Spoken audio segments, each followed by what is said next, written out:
Back at it today.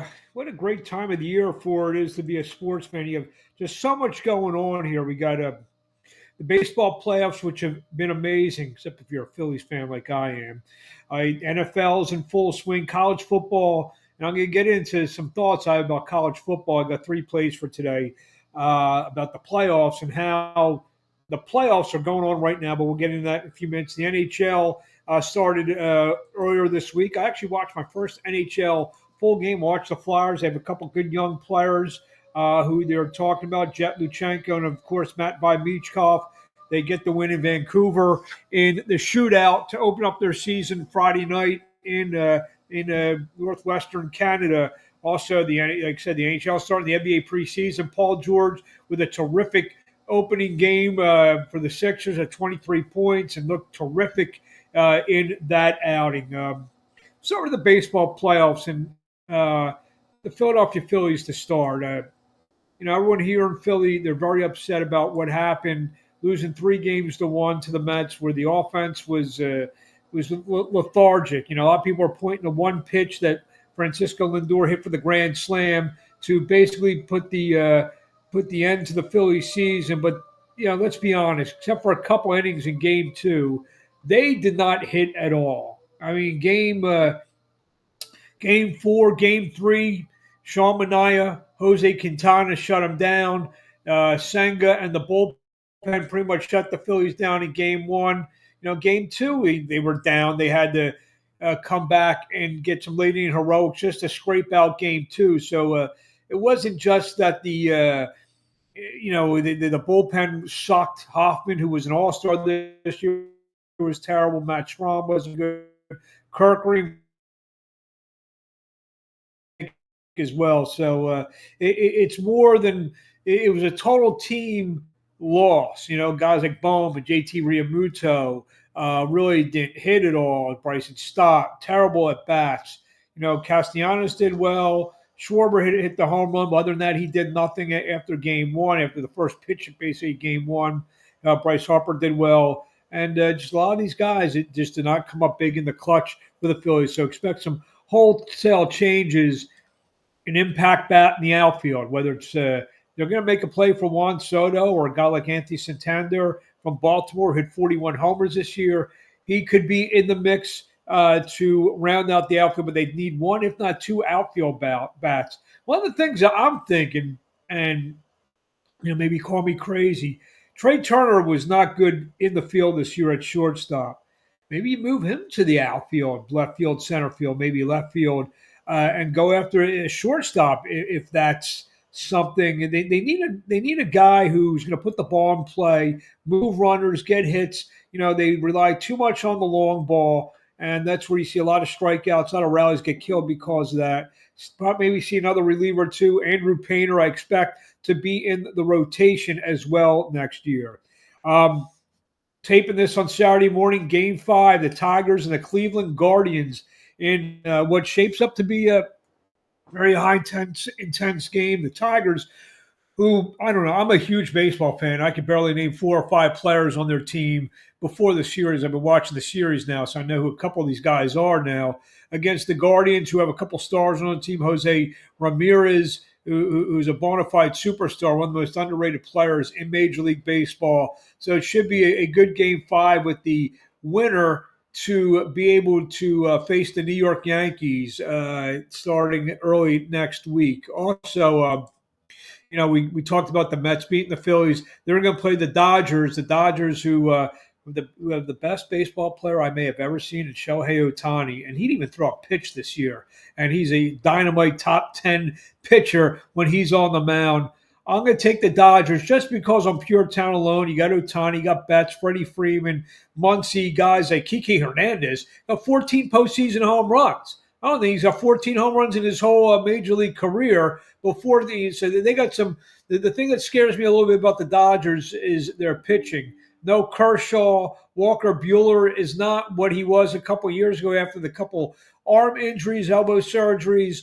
So they're going to have to do it with the kind of guile and offense. So I do like the Dodgers. Dodgers Yankees, like the late 70s. Is that what it's turning up to be? We shall see. League Championship Series will be real terrific, must-watch things next week. NFL Sunday tomorrow. Big story of the day are two rookie quarterbacks that are making their starting debuts. In New England, finally time for Drake Maye, the third overall pick, to make his first start. I think they handled him perfectly. Not every quarterback was made to start right away coming out of college. Perfect situation. Watched a few games. I think the offensive line situation for the Patriots, I don't want to say it's solidified because it's not good, but the guys have played together a few games now for a few games now. So Drake Maye, good spot. I think there's gonna be a lot of growing pains, and the talent around him isn't that good. Ramondre Stevenson's out, but I expect Drake Maye to be implanted as the starting quarterback for the next 10 years or so in New England. Down in New Orleans, I'm going to go out on a limb here. So we've talked about, Daniels has been terrific down in Washington. Caleb Williams has been very good. We got Drake Maye. Bo Nix is starting to round into his own in Los Angeles for the Chargers. Watch Spencer Rattler in New Orleans. He's a guy who started at Oklahoma, was actually before his, I guess, junior year, he was the guy who was the Heisman favorite and projected number one overall pick going into his junior year. Didn't have a great beginning to his career, to his junior year. Was replaced by Caleb Williams, and the rest is history. Williams went on to have a very good rest of the year. Wins the Heisman Trophy when he goes to USC. Spencer Rattler transfers to South Carolina, but he's a guy with a lot of talent. The talent is there. A lot of question about his decision making and whatnot. But watch him. If he doesn't, implode being a first time player tomorrow, he's got a chance, I think, to unseat Derek Carr and be the quarterback for the New Orleans Saints. That's my one bold prediction of the weekend. College football. And this is what I would say about college football. Everyone's talking about, and everyone's excited, me included, about the 12-team playoff that begins in January. Well, guess what? The playoffs are now during the regular season because there's 12 teams. You got these teams who are 18, 19, 20, maybe just out of the top 25, trying to make a move into that top 12. You have a game today like Oklahoma and Texas, where Oklahoma is ranked 14th. Another loss for them, and you may be able to stick the fork in the Oklahoma Sooners. So they need to win this game to keep their playoff hopes alive. There's a lot of other teams. You have LSU playing Mississippi today. Each team has one loss. One of those teams loses, they're back of the pack. They're 17, 18. They're going to have to win. I know there's a lot of football left to be played this year, but these teams got to win these games because you can't afford to have a second loss, with some big games on the horizon for these teams. So the college football playoff, despite what they tell you is starting later in the year, it's on right now. So we're going to take a look at our three picks for the day. Let me bring them up here. Let me find them here. Here are my three picks of the day. We have Oregon plus, where's Oregon? Plus 3.5. LSU plus 3.5, and we'll take Oklahoma plus 15.5. I don't think Oklahoma wins the game. I actually think they'll be down 3 touchdowns late in the game. They score something late. They got the new quarterback in there, Jackson Arnold, out. So we shall see what happens down at the Texas State Fair down in Dallas, Texas today. The Red River rivalry. Oregon in the game of the day, the number 3 ranked Oregon Ducks getting 3.5 at home at Ohio State. Ohio State's been pretty good this year, but they haven't been overly dominant, in my opinion. Going to a tough place to play in Eugene, Oregon, Alton Stadium. Going to be a tough road to hoe, I think, for Ohio State. Oregon, I think, gets their hand raised today. And also LSU at home at night. I mean, who would have thunk years ago going to Death Valley in Baton Rouge at night, one of the toughest environments to play. Jackson Dart bringing his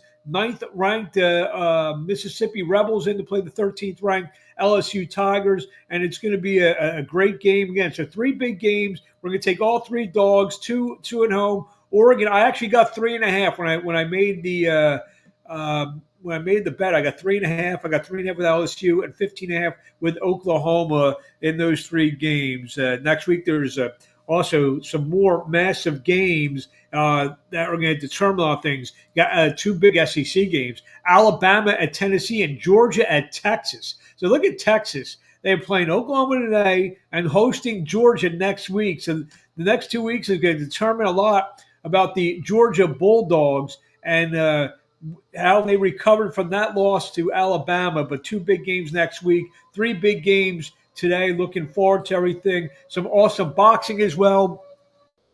One of the best fights in boxing, Artur Beterbiev taking on Dmitry Bivol for the undisputed light heavyweight championship of the world in Riyadh, Saudi Arabia, live on ESPN Plus, 6 p.m. Eastern Time. I like Beterbiev in the fight by stoppage. I don't know why I have this feeling, but I took Beterbiev today, even though Bivol has basically crept ahead and became a slight favorite. I'll be in Newark, New Jersey at the Prudential Center live on BXNG TV. Rising Star Promotions got a great 12-bell card. There's 3 or 4 real significant fights on there matching up guys, undefeated guys, and guys with real quality records. The winners of some of these fights are going to take a big step toward contendership. So live on BXNG TV at 6:10 p.m. Eastern. You got all the college football, Game 5, Guardians and Tigers.